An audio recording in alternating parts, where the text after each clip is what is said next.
Oralmandарға екі түрлі қуанышты хабар. Бірінші қуанышты хабар азаматтық 3 ай ішінде шығатын болды.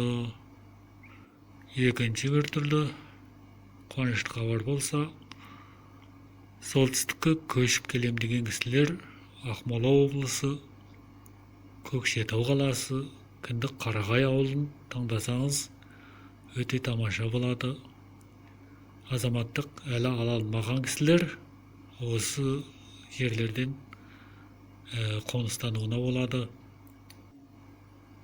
Сондай-ақ, егер қолдарыңызда мамандық кінәшкаларыңыз болса, қызметке орналасуға да болады. Солтүстікке көшіп барамын деушілер, мына телефонмен хабарласаңыздар болады. Екі адамның телефонын жолда қойдық, осыған хабарласаңыздар, нақтылы ахуалды сіздерге айтып беретін болады.